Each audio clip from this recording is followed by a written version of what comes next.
जय कर्मा गोसाई। गुरु भाई बहना, मैं कर्मा गोसाई की कथा सुनाने जा रही हूँ।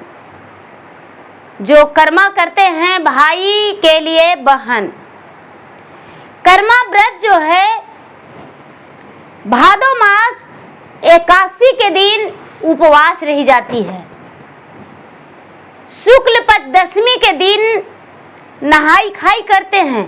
जो भी श्रद्धालु अपने भाई के लंबे आयु के लिए, सुख शांति के लिए कर्मा व्रत करते हैं। दशमी के दिन प्रेम पूर्वक घर में पूरे साफ सफाई करके तामसी भोजन रसोई घर से हटा के और शुद्ध भोजन बना के नहाई खाई करते हैं। और जो एकादशी का दिन होता है दीदी, उस दिन उपवास रहते हैं। एकादशी जो है बहुत बड़ी वो पर्व होती है। उस दिन बहन जो है अपने भाई के लिए भगवान से, कर्मा गोसाई से कामना करती है कि हे भगवान मेरे भाई को रक्षा करना। कितने लोग जो है भाई अपने बहन के घर जाते हैं सब कुछ लेकर बहन के कर्मा पूजाई के लिए। साड़ी, खीरा, इनरसा, फूल, चावल, फल फलहरियाँ, मिठाइयाँ, मौसमी फल जो भी होता है वो सब लेकर जाते हैं और बहन के घर ले जाकर देते हैं खुशी खुशी, और बहन पूजा करती है। तो चलिए कथा की ओर बढ़ते हैं। गुरु भाई बहना, कर्मा और धर्मा दो भाई थे। दोनों भाई व्यापार करते थे। कर्मा और धर्मा दोनों बड़े प्रेम से रहते थे। दोनों में घनी मित्रता था। जिस तरह भाई का होना चाहिए उसी तरह कर्मा और धर्मा दोनों रहते थे। धर्मा की पत्नी थोड़ी सी अजीब व्यवहार की थी। धीरे धीरे समय व्यतीत हो रहा था। कर्मा जो था, कर्मा अपने बिजनेस के लिए दूर गया हुआ था, अपने कारोबार में दूर गया हुआ था और धर्मा घर पे था। धर्मा की पत्नी पूरी अच्छी भोजन बनाई और गांव टोला मोहल्ला सबके भोजन में निमंत्रण दी। सबको अपने घर बुलावा दी कि मेरे घर आज भोजन करने आइएगा।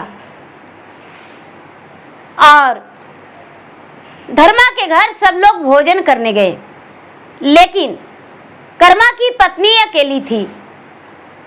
कर्मा की पत्नी को नहीं पूछे। कर्मा को पत्नी को बड़ा दुख लगा। हे भगवान, आज मेरे पति कारोबार से थोड़ा दूर चले गए हैं। मेरा जेठ जेठानी मुझे नहीं पूछा। अब क्या करें? मेरे परिवार ने मुझे खाने पर नहीं बुलाया। कोई बात नहीं, मेरे पति भी आएंगे तो मैं भी सुंदर भोजन बना के और खाऊंगी। दीदी, जब कर्मा आए कारोबार से आए तो उनकी पत्नी बोली, हे स्वामीनाथ, आपको ना रहने पर, आपको गैर हाजिरी में आपके जो भाई हैं वो बड़े सुंदर भोजन बनाए और भाभी अड़ोस पड़ोस में सबको बुलावा दिए, लेकिन मुझे बुलावा नहीं दिए। हम उनके घर पे भोजन के लिए नहीं गए। बड़ा खुशबूदार भोजन था। कर्मा तनिक भी देर नहीं किया और बोला, हे सुंदरी, चिंता क्यों करती हो? आज तो उपवास का दिन है। आज तूने तो उपवास रखी है। कर्मा की पत्नी बोली, हाँ मैं उपवास रखी हूँ। तो जब उपवास तूने रखी है तो आज सुबह जब सवेरा होगा, आज तो शाम हो चुका है, जाओ विधि विधान से अच्छे से कर्मा गोसाई को पूजा करना। अपने आत्मा साफ करके शुद्धि मन से और पूजा करना। जाओ, मैं तुम्हारे लिए सारा बंदोबस्त कर दिया हूँ। झार, काशी, बेलौंधन और फूल, मौसमी फल, मिठाइयाँ तुम्हारे लिए सब मैं ला दिया हूँ, जहाँ तक के कि नई नई साड़ियाँ भी ला दिया हूँ। कर्मा की पत्नी बड़ा खुश हो गई और प्रेम पूर्वक अपने पूजा का थाल सजाई। लेकिन जब पूजा करने गई तो उसका ध्यान भोजन पे था। जल्दी से मेरा रात्रि कट जाए, सुबह होने से पहले अच्छी अच्छी भोजन बनाऊंगी और भोजन बना के सुबह सुबह भोजन कर लेंगे। मैं भी 56 प्रकार के भोजन बनाऊंगी और खूब खाऊंगा। खूब मन ही मन उसका मन में यही चल रहा था। कर्मा गोसाई को मन में लगा, आह पूजा करने आई है, लेकिन इसका मन में तो भा रहा है कि मैं भोजन बना के और भोजन करूंगा। कोई बात नहीं, इसके घर अवश्य जाएंगे इसकी भोजन का खुशबू लेने। कर्मा गोसाई मन में विचार किए। पूजा पाठ करके सभी लोग अपने घर आ गए। पूरी रात कर्मा की पत्नी नहीं सोई। सुबह होने से पहले, पक्षी को जागने से पहले 2 बजे वो जाग गई और जाग के घर में बिना झाड़ू लगाए भोजन बनाने लगी। भोजन का खुशबू बहुत सुंदर था। सुबह होने वाला था। सूरज की किरण लाली नहीं हुआ था। चिड़िया चहचहा रहे थे और वो क्या करती है, भोजन बना के तैयार कर ली। जब माड़ पसाई, कर्मा गोसाई पूरे नगर में घूम रहे थे। पूरे नगर में घर घर की खुशबू ले रहे थे। इधर उधर ताक झाक कर रहे थे, कौन कैसा भोजन बनाया है। चलो जरा देखते हैं कौन मेरा आज व्रत किया है। कर्मा गोसाई चारों तरफ घूम रहे थे। क्या होता है कि कर्मा के घर में खिड़की के द्वारे झांक कर देखने लगे और खुशबू लेने लगे उसके भोजन का। कर्मा की पत्नी उसी वक्त भोजन बना के जब चावल बनाती है, तो जब तपेला में हम लोग चावल बनाते हैं तो उसमें से माड़ निकलता है, कुकर में बनाते हैं तो नहीं निकलता है। तो माड़ पसा के और खिड़की के द्वारे फेंक दी। कर्मा गोसाई का पूरा बदन जल गया। देखिए दीदी, कभी भी किसी व्यक्ति को गर्म पानी या तो गर्म किसी चीज या गर्म माड़ जमीन पे नहीं गिरानी चाहिए। कौन जीव जंतु किस तरह से हैं उसको प्राण छटपटा के चला जाएगा और वो मुझे बदबुआ देगा और उसका बदबुआ मुझे लग जाएगा। इसीलिए कभी भी गर्म चीज पृथ्वी पे नहीं गिराना चाहिए। कर्मा गोसाई पे माड़ गिर गया, पूरा बदन जल गया। अब तो कर्मा गोसाई त्राही त्राही हो गए। उनका बदन में फोड़े हो गया। जलन के मारे एकदम व्याकुल हो गए कर्मा गोसाई। उन्हें पूरा दर्द से एकदम पीड़ित हो गया बदन। उनका बदन में एकदम अग्नि ज्वाला मार रहा था। बड़े बड़े फोड़ा हो गया। कर्मा गोसाई को जलन से रहा नहीं गया और कर्मा गोसाई वहां से चल दिए। चलते चलते चलते चलते चलते चलते सरोवर में जाके बहता हुआ पानी में, गंगा में जल समाधि ले लिए। जल समाधि लेकर अपना शरीर को ठंडक पहुंचा दिए। लेकिन फिर भी जलस के मारे कर्मा गोसाई का बदन ठंडा नहीं पड़ रहा था। अब यहाँ क्या होता है, कर्मा गोसाई गुस्से और नाराज में कर्मा को श्राप दे दिए कि तूने मुझे आज जला दी है, तू भी जलेगी। तेरा बच्चे भूखे रहेंगे, तुम भी भूखे रहेगी। तुम्हें खाने के लिए अन्न और पीने के लिए पानी पे भी तरस हो जाएगा। वस्त्रहीन हो जाओगी, तुम्हें वस्त्र भी प्राप्त नहीं होगा। गुस्से में नाराज होकर कर्मा गोसाई श्राप दे दिए और वो श्राप कर्मा के और कर्मा के पत्नी के लग गया। अब क्या होता है दीदी, धीरे धीरे कर्मा के घर में गरीबी आने लगा। इतना गरीबी हो गया, इतना गरीबी हो गया कि कर्मा का सारा जायदाद बिक गया। अब सिर्फ रहने के लिए उसका एक मड़ई था, जो घर था वो भी गिरवी धरा गया। झोपड़ा झोपड़ी लगा के वो घर में रहने लगा। ना तो खाने के लिए अन्न था, ना पीने के लिए पानी, और ना तो पहनने के लिए सही से वस्त्र था। बच्चे भूखे तड़पने लगे। कर्मा की पत्नी बार बार मन में सोचती है, भगवान आखिर मैं क्या किया जो इतनी बड़ा सजा मुझे मिला।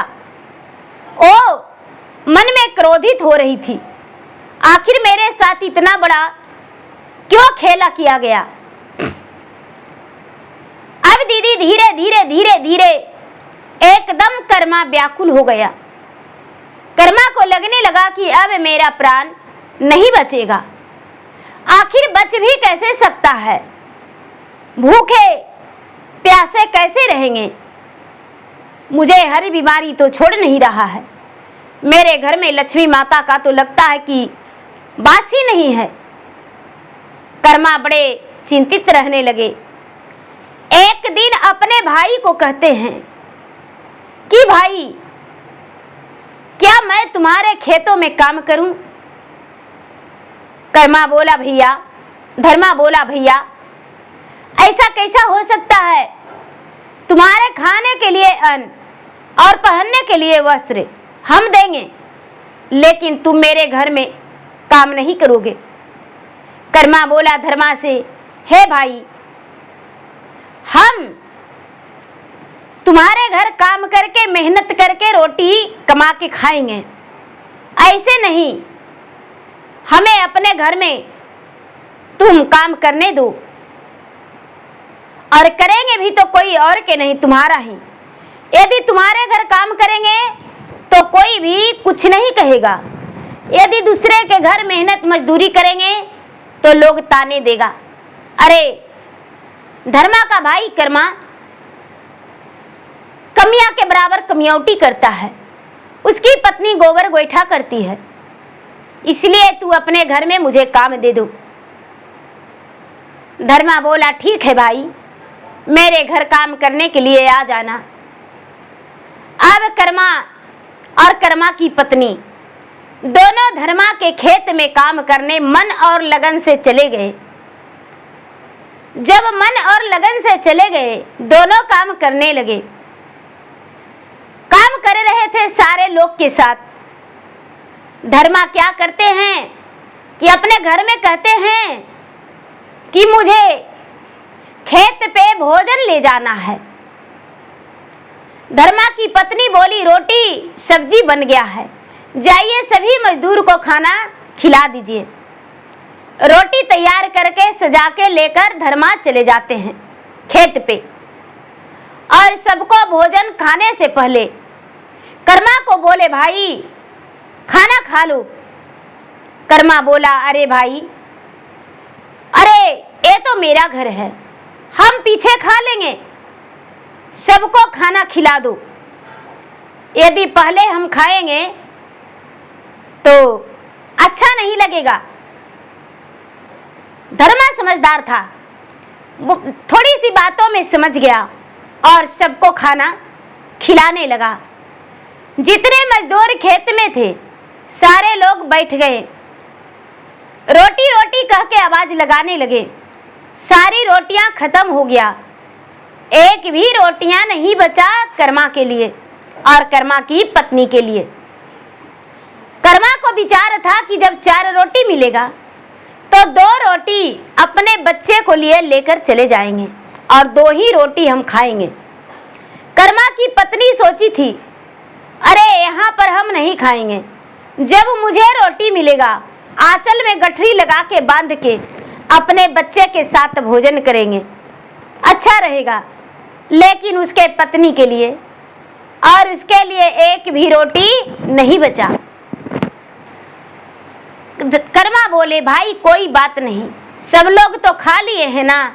धर्मा बोला हाँ भैया चलो कोई बात नहीं, हम तो घर के आदमी हैं, हम तो घर पे भी जाके भोजन कर लेंगे। अब उसी तरह उसके घर में शाम, खेत में करते करते काम शाम हो गया। धर्मा सबके मजदूरी देने के लिए बोरिया भर चावल लेकर आया और बोला अपने भाई को भैया आप सबसे पहले मजदूरी ले लीजिए। कर्मा बोला अरे भाई हम पहले कैसे लेंगे, हम तो घर के आदमी हैं, सबको मजदूरी तौल के दे दो और उसके बाद मुझे बची खोची दे देना। सारा लोग मजदूरी ले लिए। कर्मा के देने के लिए धर्मा की बोरिया में थोड़ी सी भी चावल नहीं बचा। कर्मा बेचारा आस लगाया था कि मेरा तो मजूरी मिलेगा, लेकिन धर्मा बोलता है भैया सारी अनाज खत्म हो गया, अब मेरे पास थोड़ी सी भी अन्न नहीं बच रहा है। कर्मा बोला भाई कोई बात नहीं, हम तो घर के आदमी हैं। घर जाने पर कर्मा क्या करता है कि मन ही मन विचार करने लगता है कि हे भगवान अब क्या करूं, रात्रि के लिए तो ना तो अन्न है और ना तो और कुछ भी मेरे घर में, आखिर मेरा प्राण कैसे बचेगा। सारे प्राणी, उनके 2 बच्चे और पति पत्नी सब जल पी कर सो गए। रात्रि में स्वप्न देख रहे हैं। कर्मा गोसाई स्वप्न में आए और बोले हे कर्मा मैं कर्म गोसाई हूं, तुम्हारा पत्नी ने मेरा शरीर को जला दिया है। कर्मा व्रत का उपवास रखी थी, अच्छी अच्छी व्यंजन तुम्हारे घर में बना था, पूरा खुशबू से रास्ते तक महक आ रहा था। खुशबू की, तुम्हारा भोजन की खुशबू लेने के लिए हम तुम्हारे खिड़की के पास खड़े थे और तुम्हारी पत्नी अंदर से ना देखी ना सुनी और खिड़की से मार फेंक दिया। मेरा बदन पूरा जल गया, बदन में फोड़े हो गया है, मैं जल समाधि ले लिया हूँ और मेरा प्राण व्याकुल है। तुम कभी सुखी नहीं रहोगे जब तक मेरा बदन ठीक नहीं होगा, क्योंकि मैंने तुम्हें श्राप दे दिया हूं। अब कर्मा का आंखें खुल गया, उसके मन बेचैन हो गया और अपना पत्नी से कोई कहा सुनी नहीं किया। सुबह होने से पहले कर्मा का आंखें खुल गया। वो चंदन रगड़ रगड़ के लेप बनाए, उसमें घी डाले और चंदन का लेप बना के घर से बाहर होने लगे। कर्मा की पत्नी बोली महाराज कहाँ जा रहे हैं स्वामीनाथ, मुझे बताइए बच्चे भूखे हैं। कर्मा बड़े प्रेम से बोले मैं कहीं भी नहीं जा रहा हूँ, थोड़ी देर में लौट कर आ जाऊंगा, चिंता मत करो। और लेप लेकर वो घर से निकल गए। चलते चलते चलते चलते चलते चलते चलते चलते रास्ते में एक बहुत बड़ा आम का वृक्ष मिला। आम का वृक्ष जो था वो हरा भरा था, उसका पत्ते डाल नवे हुए थे। आम का वृक्ष जब कर्मा को देखा, कर्मा ने जाकर थक कर उसे आम के वृक्ष के छांव में बैठ गया। कर्मा बोला भाई, आम का वृक्ष बोला भाई तू कौन हो, मेरा छांव में तो कोई बैठता नहीं। बोला कि भाई मैं तो राह के राहगीर हूँ, हारा थका, मेरा नाम कर्मा है। आम का वृक्ष बोला तुम कहाँ जा रहे हो। बोला भाई मेरा पत्नी जो है कर्मा गोसाई को अपमानित किया है, उसे मार से जला दी है और मैं उन्हीं के पास जा रहा हूँ। ऐसा बात सुनकर आम वृक्ष बोला हे कर्मा मेरे लिए पूछकर आना, न जाने मैं क्या किया हूँ, कौन सा गलती के कारण मेरा डाल में फल तो लगता है लेकिन मेरा फल को कोई खाता नहीं है। सारे फल में कीड़े लग जाता है और नीचे डाल से गिर जाता है, न जाने आखिर ये सब क्यों हो जाता है। ये बात सुनकर कर्मा हावी भर दिया। अच्छा ठीक है। वहां से कर्मा उठा। चलते चलते चलते चलते चलते एक तालाब था, उसमें पानी लबालब था, पूरा सरोवर में पानी भरा हुआ था। जब उसके पास गया कर्मा पानी पीने, बोला तालाब भाई तू कौन हो और मेरा पानी पीने आए हो? मेरे तालाब में तो कोई भी हाथ पैर नहीं धोता है, पानी तुम कैसे पियोगे? कर्मा बोला मैं प्यासा हूं और मैं कर्मा हूं, क्या करूं? भूख और प्यास के मारे बर्दाश्त नहीं हो रहा है, इसीलिए मैं पानी पीने आया हूं। तालाब में से पानी बोला, भाई तालाब बोला, अरे तू कहां जा रहा है? कर्मा बोला मैं कर्मा गोसाई के पास से जा रहा हूं। मेरा पत्नी ने कर्मा गोसाई के साथ अपमानित किया है, उन्हें मार फेंक कर जला दिया है, वो जल समाधि ले लिए हैं। मैं उन्हीं के पास उनसे मिलने जा रहा हूं। जो इस बात को जब सरोवर सुना तो बोला कि भाई आखिर क्या कारण है जो मेरा जल कोई पीता नहीं है और स्नान भी नहीं करता है, पूछ कर आना। कर्मा हावी भर दिया और वहां से आगे बढ़ गया। आगे बढ़ते ही एक बुढ़िया थी, बुढ़िया के सर पे एक खटिया था और खटिया जो था वो उसके सर पे पड़ा हुआ था, 12 बरस हो गया था। वो बोली भाई कौन जा रहे हो? कर्मा बोला मैं कर्मा हूं। अरे बेटा कर्मा, मैं तुम्हारे बहुत दिनों से राह देख रहा था, कहाँ जा रहे हो? कर्मा बोला माता जी मैं तो कर्मा गोसाई के पास जा रहा हूँ, मेरा पत्नी ने कर्मा गोसाई को अपमानित किया है और उन्हें मार फेंक कर जला दिया है।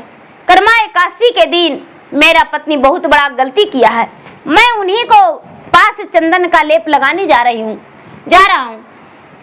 बुढ़िया बोली बेटा कर्मा गोसाई के पास जाना तो मेरे बारे में पूछता, मेरे सर पे 12 बरस से खटिया पड़ा है, आखिर क्या कारण है? कर्मा हावी भर दिया, आगे बढ़ा। एक किसान की पत्नी थी, वो बर्तन धोने के लिए बैठी हुई थी। वो बोली भाई कौन हो, इस रास्ते से जा रहे हो?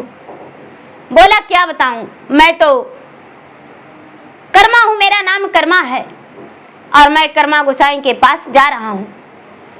ओ बोली देखो भाई, यदि जा रहे हो तो मेरा एक बात पूछ के आना। कर्मा बोला क्या? मैं बर्तन धो रही थी, मेरा हाथ में बर्तन सट जाता है, वो छूटता नहीं है, आखिर क्या कारण है? कर्मा हावी भरते हुए आगे कदम बढ़ा लिया। चलते चलते चलते चलते चलते चलते चलते चलते उसी नदी के पास पहुंच गया जहां कर्मा गोसाई जल समाधि लिए थे। जाके अरार पे पूरा आवाज लगाने लगा, कर्मा गोसाई कर्मा गोसाई कर्मा गोसाई बाहर आइए। लेकिन कर्मा गोसाई थोड़ी सी भी सिसकी नहीं मारे। अब पूरे तालाब में सरोवर में खोज रहा था लेकिन पता नहीं चल रहा था। अब इस कर्मा हार चुका था कि कर्मा गोसाई कहाँ अपना जल समाधि लिए हैं। तभी एक जगह पानी का बुलबुले मार रहा था और पानी घूम रहा था। इसे लगा कि उस जगह पे जाते हैं, चलो ज्यादा पानी होगा तो डूब जाएंगे, यही तो इतना होगा। और क्या करता है कर्मा, उस जगह पे पहुंच जाता है जहां पे कर्मा गोसाई सरोवर में जल समाधि लेकर बैठे हुए थे। 12 बरस हो चुका था। हाथ पकड़ लिया और कर्मा गोसाई को कहता है कि महाराज मुझे क्षमा कर दीजिए और किनारा पे चलिए। कर्मा गोसाई बोले नहीं, हम बाहर जाएंगे तो मेरा प्राण निकल जाएगा, तेरा पत्नी ने मुझे जला दिया है, मेरे बदन में देखो कितने बड़े बड़े फोड़ा है। कर्मा बोला हे कर्मा गोसाई, मैं आपके लिए चंदन का लेप बना के लाया हूँ, पूरे बदन में लगा देंगे, आपका जख्म ठीक हो जाएगा। इस बात को सुनकर कर्मा गोसाई बाहर आ गए, किनारे पे बैठ गए और बैठकर ठंडी ठंडी हवा लेने लगे। कर्मा ने क्या किया, पूरे बदन में लेप लगा दिया और पूरा बदन में लेप लगा दिया तो कर्मा गोसाई को पूरा बदन का जख्म ठीक हो गया, आराम मिल गया। कर्मा बोलता है कर्मा गोसाई से, हे महाराज मेरे साथ चलिए, मैं आपका अपमान किया हूँ, मेरा पत्नी ने बहुत बड़ा गलती किया है और आज के दिन फिर से कर्म एकादशी है, शुक्ल पक्ष एकादशी का दिन है भादों का, और आज सभी लोग इंतजार कर रहे हैं आपका, सभी पूजा करेंगे। जब तक आप नहीं जाएंगे पूजा किसी ने नहीं करेगा, क्योंकि 12 बरस से एक बूंद बारिश नहीं हुआ है, सभी जमीन में सुखाड़ पड़ा हुआ है, आप चलिए। कर्मा गोसाई जाने लगे, कर्मा हाथ पकड़ के चलने लगा। चलते चलते चलते चलते जो बर्तन धो रही थी वो मिली, बोली कर्मा भाई आ गए? कर्मा बोला हाँ। मेरे बारे में कर्म गोसाई से पूछा? कर्मा बोला अरे मैं तो कर्मा गोसाई को लेकर आया हूं, दिखाई क्यों नहीं दे रहे हैं? कर्मा गोसाई बोले हम उसी व्यक्ति को दिखाई देते हैं जो मेरा सच्चे और अच्छे भक्त हो। बोली कि तो मेरा बर्तन हाथ में क्यों सटा है? बोली तू बहुत गुस्से वाली हो, नखरे वाली, कोई भी बर्तन पटक देती हो, किसी का बातें तुम्हें बर्दाश्त नहीं होता है, और बर्तन तो लक्ष्मी होता है, जिस थाल में खाती हो उसी को पटक के फोड़ देती हो। यदि घर के काम अच्छे से करेगी, संभाल के करेगी, अब तुम्हारे साथ ऐसा नहीं होगा। हाथ जोड़कर माफी मांगी कि महाराज ऐसा गलती अब नहीं करेंगे। कर्मा लेकर कर्मा गोसाई को आगे बढ़ा।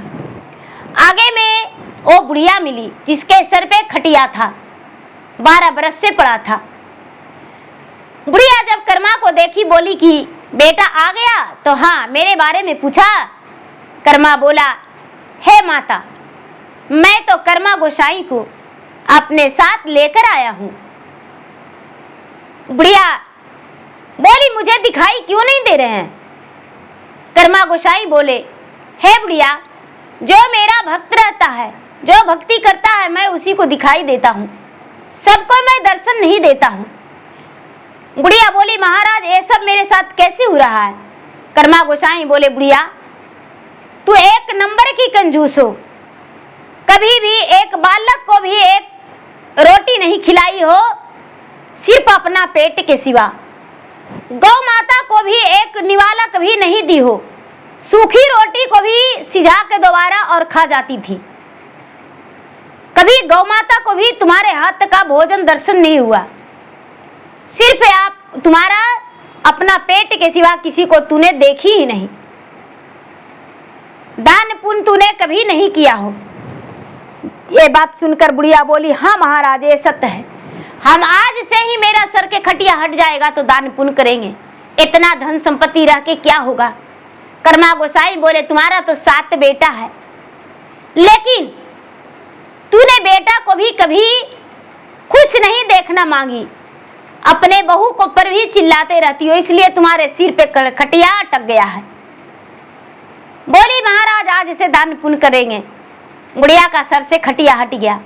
बुढ़िया उसी दिन से दान पुण्य करना शुरू कर दी, पूजा पाठ करना शुरू कर दी। कर्मा गोसाई आगे बढ़े कर्मा के साथ। जब आगे बढ़े तो उस सरोवर जिसमें गंदा पानी था उसके पास गए, बोला कर्मा आ गया? कर्मा बोला हाँ मैं आ गया, क्या तूने मेरे बारे में पूछा? कर्मा बोला मैं तो कर्मा गोसाई को साथ लेकर आया हूँ। सरोवर बोला मुझे दिखाई नहीं दे रहे हैं। कर्मा गोसाई बोले मैं तो उसी को दिखाई देता हूँ जो सच्चे हृदय से अपने दिल से मुझे पुकारता है, उसी को मैं दर्शन देता हूँ। सरोवर बोला हे महाराज मैं कौन सा गलती किया हूँ जो मेरा जल गंदा रहता है, मेरा जल कोई पीता नहीं है, स्नान नहीं करता, पैर हाथ भी नहीं धोता है। कर्मा गोसाई बोले, अरे तूने तो एक गैया के देखकर अपना जल सुखा देती हो कि गैया मेरा सरोवर में गंदा कर देगी, अब पानी पी लेगी, किसी को देखकर दूर चली जाती हो, इसीलिए तुम्हें गौ माता ने श्राप दिया है कि अभी पानी लबालब था और तुरंत सूख गया, इसीलिए तुम्हारा ये दशा हो गया है। जब तू सबको पानी पीने देगी, स्नान करने देगी, तब ही तुम्हारा जल पवित्र रहेगा।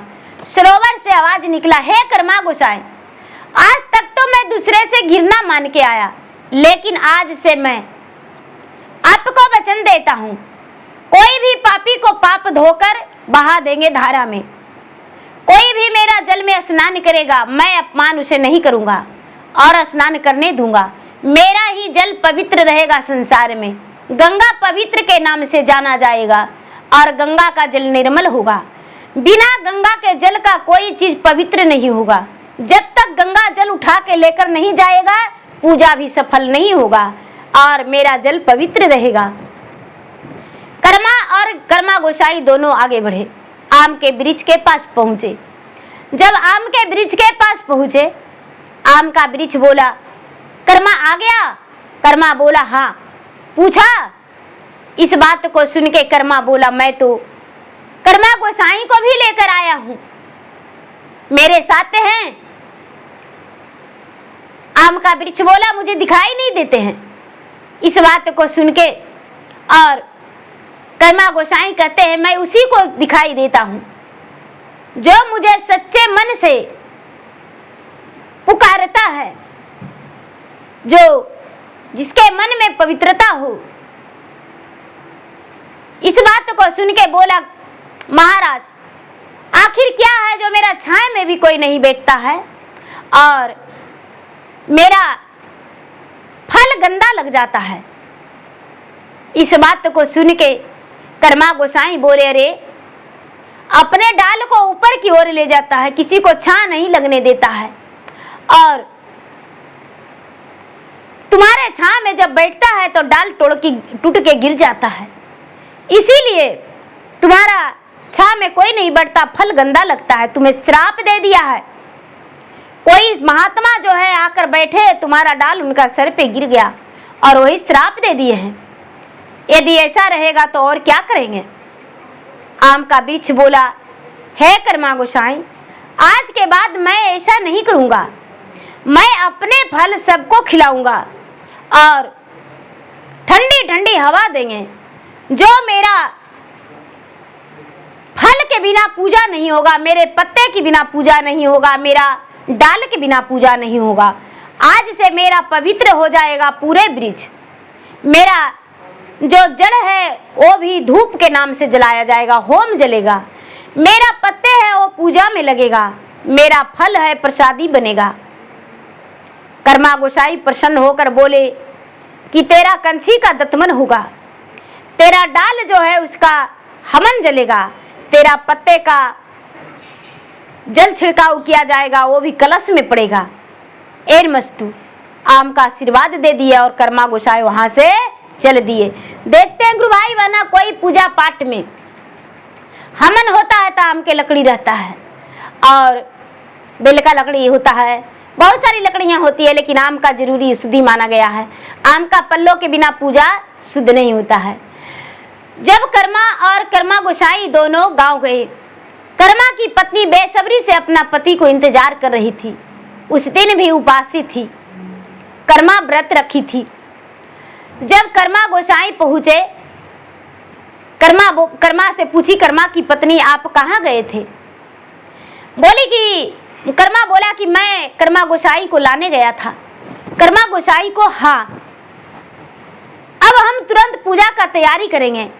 कर्मा की पत्नी और गांव वाले पूजा का तैयारी किया। शाम होते ही, सूरज अस्त होते ही, चंद्रमा के निकलते ही सभी लोग पूजा किए। झार, काशी, बिलौंदर, फूल पतई और फल, मौसमी फल, मिठाइयाँ सब लाके और पूजा किए। कर्मा गोसाई पूरे नगर को आशीर्वाद दिए। पूरा जोर बारिश हुआ और सारा लोग खुशहाली हो गए। वहाँ उस साल पूरा गांव में, नगर में तालाब जितना था सब पानी से भर गया और वहाँ फिर फसल उगने लगा। सारा लोग खुशी रहने लगे।